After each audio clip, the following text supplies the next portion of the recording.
गंगा स्नान, काशी में दिव्यता का संगम। गंगा जल से अभिषेक, भगवान हुए शीतल, भक्त हुए भावुक। स्नान के बाद 15 दिन का मौन, यही है जगन्नाथ की परंपरा। काशी में दिखा पूरी धाम जैसा दिव्य दृश्य। नमस्कार, स्वागत है आपका RNI न्यूज में। मैं हूं आपके साथ ममता। धर्मनगरी काशी में आज आस्था का अद्भुत संगम देखने को मिला है।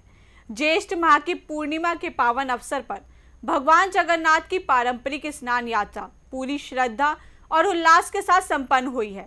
वाराणसी के घाटों पर गूंजते जयकारों के बीच भगवान जगन्नाथ, भाई बलभद्र और बहन सुभद्रा का 84 घाटों के पवित्र गंगा जल से विशेष जलाभिषेक किया गया है।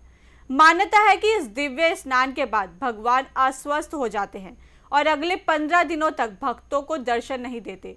तो क्या है पूरी परंपरा, देखिए हमारी ये खास रिपोर्ट। धर्मनगरी काशी के पवित्र वातावरण में आज सुबह से ही भक्ति का माहौल देखने को मिला। ज्येष्ठ माह की पूर्णिमा के अवसर पर भगवान जगन्नाथ की पारंपरिक स्नान यात्रा का आयोजन बड़ी ही श्रद्धा और उल्लास के साथ किया गया। सुबह ब्रह्म मुहूर्त में मंगला आरती के साथ मंदिर परिसर में विशेष पूजा अर्चना की गई। इसके बाद भगवान जगन्नाथ, भाई बलभद्र और बहन सुभद्रा को 84 घाटों की पवित्र गंगा जल से स्नान कराया गया। घाटों से लाए गए जल से हुआ ये दिव्य अभिषेक श्रद्धालुओं के लिए एक अलौकिक अनुभव बन गया, जहां हर ओर जय जगन्नाथ के जयकारे गूंजते रहे। मान्यता है कि इस विशेष स्नान के बाद भगवान जगन्नाथ, बलभद्र और सुभद्रा अस्वस्थ हो जाते हैं और अगले 15 दिनों के लिए एकांतवास में चले जाते हैं। इस अवधि में मंदिर के पट बंद कर दिए जाते हैं और भक्तों को भगवान के दर्शन नहीं होते।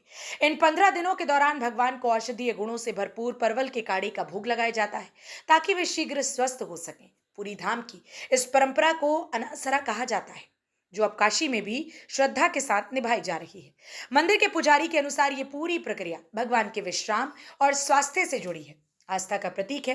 15 दिनों के विश्राम के बाद जब भगवान जगन्नाथ स्वस्थ होते हैं, तब भव्य नैनासार उत्सव का आयोजन किया जाता है।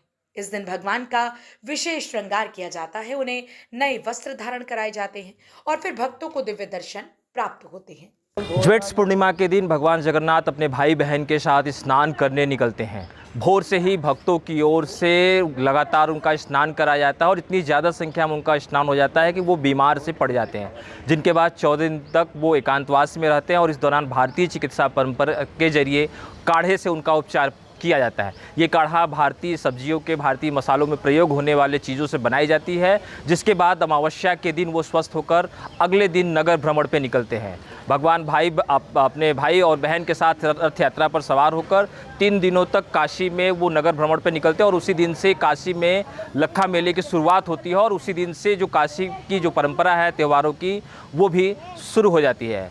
RNI के लिए वाराणसी से अभिषेक। तो काशी में आज एक बार फिर ये साबित हुआ कि आस्था समय और परंपरा से ऊपर होती है। यहाँ गंगा जल की बूंदों में भक्ति बहती है और हर जयकार एक नई ऊर्जा दे जाता है। भगवान जगन्नाथ की ये स्नान यात्रा केवल एक परंपरा नहीं, बल्कि आस्था, विश्वास और अध्यात्म का जीवंत प्रतीक है।